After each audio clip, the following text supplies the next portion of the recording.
Премьер-министр Михаил Мишустин заявил о необходимости подготовить дополнительные меры помощи россиянам, в том числе семьям с детьми и одиноким родителям. Он особо подчеркнул, что нужно проанализировать действующие меры, проработать дополнительные инструменты помощи людям.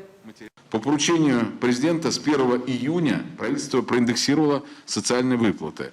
Это затронуло более чем 50 миллионов человек.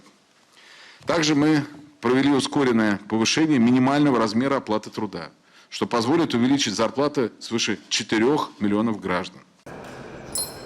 Также премьер-министр заявил, что для стабильной ситуации на рынке труда надо уделить внимание планированию подготовки кадров под запросы предприятий и развивать инструменты трудовой мобильности для молодежи. Крупнейшие лесозаготовительные предприятия Коми уже внедряют практику подготовки кадров еще со студенческой скамьи. Это когда учащиеся вузов и техникумов проходят производственную практику на предприятиях и по окончанию учебы уже точно знают о своем будущем месте работы. Мы создаем новые рабочие места. Для этого нам нужны новые люди, специалисты, потому что появляются именно новые рабочие места. Но сегодня мы все видим, понимаем, что у нас большая проблема со специалистами. Их практически сегодня, скажем так, чтобы пополнить ряды нашей компании, их недостаточное количество. Поэтому, опять же, что-то приходится придумывать, чтобы с других регионов люди сюда приезжали, чтобы с районов создать условия, опять же, для жизни людей, чтобы люди могли с районов переезжать, то же самое Сыктывкар. То есть это как бы одна площадка сегодняшний день главная для нашего предприятия, город Сыктывкар. Но также мы еще присутствуем в Удорском районе, в Прилуцком районе.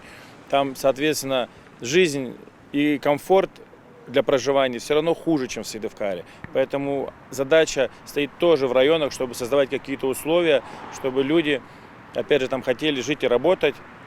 И с увеличением новых рабочих мест, конечно, штат, численность предприятия увеличится. Мы буквально недавно повысили заработную плату на 15%. В условиях экономических ограничений предприятия Коми продолжают стабильно работать и даже реализуют ранее запланированные инвестпроекты. А это дополнительные налоги и создание новых рабочих мест.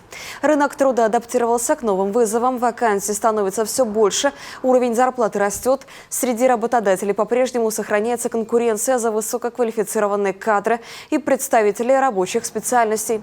В целом по стране наблюдается положительная ситуация на рынке труда, массовых сокращений нет, и они не планируются.